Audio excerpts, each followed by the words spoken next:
Saudara-saudariku yang terkasih dalam Tuhan Yesus Kristus, salam damai sejahtera, berkah dalam. Kita berjumpa lagi dalam belajar Alkitab sambil merenung. Bahan diambil dari Injil Yohanes, bab 6 ayat 60-69.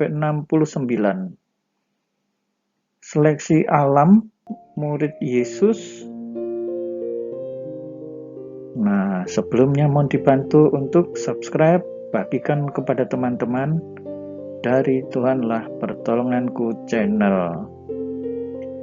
Nah, saudara-saudariku yang terkasih, ternyata banyak yang menjadi murid Yesus tetapi kemudian rontok, ya, tidak lagi menjadi murid Yesus. Nah, kenapa begitu?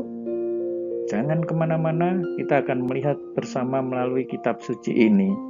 Ya, ini pun juga terjadi di dalam kehidupan kita bersama. Nah, saudara-saudari, setelah mendengar semua itu, artinya pengajaran Yesus, banyak murid Yesus yang berkata, perkataan ini keras, siapa yang sanggup mendengarkannya? Ya, waktu itu Yesus konteksnya adalah mengajarkan mengenai roti kehidupan. Sehingga seakan-akan hal-hal yang duniawi itu ya bukannya diabaikan, ya, tetapi jangan sampai orang mencari kehidupan hanya berorientasi pada hal-hal yang sifatnya duniawi atau jasmani belaka, ya, tetapi banyak muridnya yang tidak mengerti dan mengatakan perkataan Yesus ini keras. Ya, kalau kayak begitu siapa yang sanggup mendengarkannya? Nah, ini sebenarnya tidak lebih dari kehidupan kita sekarang ini, ya, kalau kita renungkan. Ya, wah, ajaran gereja itu kayak begini, terlalu rumit, ribet. Mau menikah saja repot amat. Amat saja kalau mau menikah tidak repot. Ini mau menikah repot amat. Mau menjadi Katolik ribet amat. Amat saja tidak ribet kalau ingin jadi Katolik. Nah, saudara-saudariku yang terkasih, banyak hal menjadi alasan, ya. Ini itulah dan sebagainya, ya, tetapi nyatanya masih banyak orang yang setia, yang tetap ikut Yesus meskipun tahu, ya, dalam ajaran gereja Katolik memang seperti itu. Tetap diikuti, ya. Kalau mau mencari yang berkualitas ya harus mau bekerja keras lah. Itu tidak beda orang yang bersekolah, ya. Kalau sekolah yang ecek-ecek itu murah-murah itu bisa lulus, ya. Tetapi apa kualitasnya mereka ini? Nah, Yesus dalam hatinya tahu bahwa murid-muridnya bersungut-sungut. Disebutkan murid-murid bersungut-sungut. Mengapa demikian? Ya karena ya harapan murid pun ternyata juga hampir mirip dengan orang-orang sezamannya pada waktu itu, ya. Yesus menjadi Mesias, juru selamat bagi bangsa Israel yang waktu itu sedang mengalami penjajahan dari kekaisaran Romawi. Mereka ingin Yesus menjadi pembebas, pembawa damai sejahtera dalam arti sesungguhnya, tetapi orientasinya masih dunia. Nah, ketika orientasi diarahkan pada hal yang sebenarnya oleh Yesus, Yesus bertanya, adakah perkataan itu mengguncangkan imanmu? Nah, kalau sekarang aja iman mereka itu sudah goncang, apalagi ketika nanti melihat hal-hal yang lebih dari itu. Berat, ikut Yesus itu berat, ya. Tetapi yang setia, Yesus sudah mengatakan, ya, pikulah yang kupasang sebab bebanku itu ringan, ya. Belajarlah dari Yesus yang lemah lembut dan juga rendah hati. Nah, saudara-saudariku yang terkasih di dalam Tuhan Yesus Kristus, bagaimana jika kamu melihat anak manusia naik ke tempat di mana ia sebelumnya berada? Nah, jadi Yesus ini menantang murid-muridnya, ya. Rohlah yang memberi hidup, ya. Daging sama sekali tidak berguna. Perkataan yang kukatakan kepadamu adalah roh dan hidup. Ya, jadi dengan sangat jelas, dengan sangat tegas ya, Yesus itu menunjukkan ini loh ya, yang untuk kehidupan itu ini, ambil ini ya. Yesus menjelaskan perkataan-perkataannya itu perkataan yang mengarahkan kepada kehidupan ya. Dan itulah sabda Yesus adalah roh dan hidup ya. Jadi Yesus sebenarnya sangat mencintai murid-muridnya ya, karena dia tidak ingin mereka itu terjebak atau tersesat dalam hal yang tidak sempurna. Yesus memberitahu mereka ya, tetapi apakah mereka mau? Nah, kita lihat berikutnya. Tapi di antaramu ada yang tidak percaya. Nah, jadi Yesus tahu ya siapa yang tidak percaya. Yesus tahu siapa yang akan menyerahkan dia.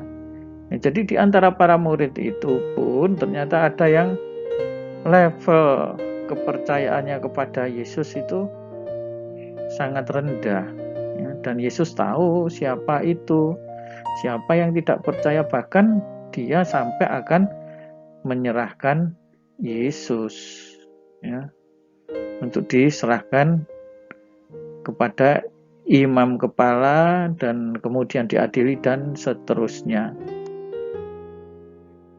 Lalu Yesus masih berkata lagi, sebab itu ya, tidak ada seorang pun dapat datang kepadaku kalau Bapa tidak mengaruniakannya. Jadi memang untuk hal ini seringkali sulit dimengerti oleh para murid pada waktu itu ya. Tetapi kalau Bapa mengaruniakan, tidak ada yang mustahil. Ya. Dan kita melihat di sini bahwa inisiatif pertama-tama berasal dari Allah. Bapa mengaruniakannya. Ya, maka mereka yang dikaruniai oleh Bapa ini datang kepada Yesus, menjadi murid Yesus, bertahan sebagai murid Yesus. Ada kesulitan, ada masalah, ya, ada pekerjaan berat, tetapi ia tetap bertahan, ia tetap setia. Karena apa? Bapa mengaruniakan. Mereka inilah yang datang kepada Yesus. Nah, saudara-saudari, kita pun yang sudah datang kepada Yesus karena sudah dikaruniai oleh Bapa, ya jangan dibuang-buanglah itu karunia itu. Sayang sekali kalau seperti itu ya. Itu karunia yang tak terhingga ya, karunia yang ya bagaikan mutiara yang sangat berharga, harta yang sangat berharga, tak tertandingi. Pegang, kalau saudara-saudari sudah punya itu, pertahankan. Ya, mereka yang belum mempunyai, berjuang terus, nanti mesti Bapak akan mengaruniakannya. Nah, saudara-saudariku yang terkasih, mulai dari waktu itu banyak murid-muridnya mengundurkan diri dan tidak lagi mengikuti dia. Nah, ini menjadi seleksi alam ya. Banyak yang tidak bertahan ikut Yesus, banyak yang tak sanggup lagi menjadi murid Yesus, mengundurkan diri. Nah, pada zaman ini kita juga bisa merefleksikan ya, banyak juga yang mengundurkan diri sebagai murid Yesus dengan berbagai alasan. Justru mereka ini akan menuduh Yesus atau menuduh gereja sebagai biang kerok. Mereka ini mengundurkan diri. Ada yang mengatakan ajaran gereja beginilah, mau menikah saja repot. Ada yang mengatakan aturan-aturannya tidak jelas. Ada yang mengatakan gerejanya untuk orang kaya, dan berbagai macam alasan. Nah, dia tidak pernah melihat dirinya sendiri bahwa saya yang bermasalah, saya ingin mencoba mengikuti apa yang benar, apa yang baik, dan seterusnya. Tidak seperti itu, tetapi justru menyalahkan gereja. Banyak terjadi di dalam kehidupan kita.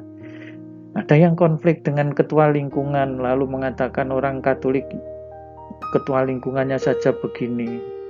Orang Katolik, prodiakonnya saja begini, apalagi masih imamnya begini, dan seterusnya. Ya, dia tidak mau melihat hal yang baik. Ya. 1-2 orang yang melakukan kesalahan dijadikan alasan bagi dia untuk mengundurkan diri.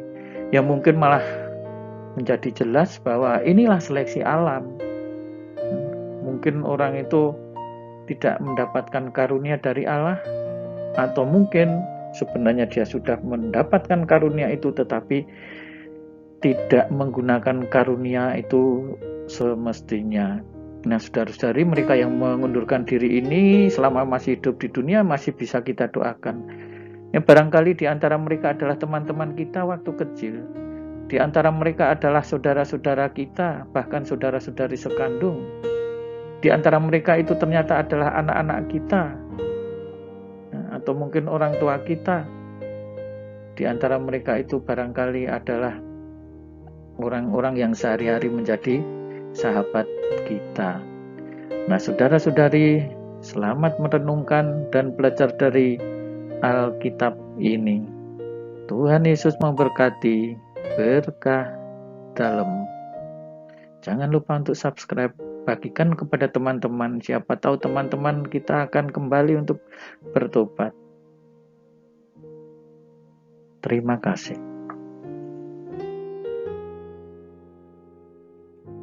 Saudara-saudari sekalian, pekerjaan saudara, aktivitas saudara, keluarga saudara dilindungi dan diberkati oleh Allah yang Maha Kuasa, Bapa dan Putera dan Roh Kudus. Amin.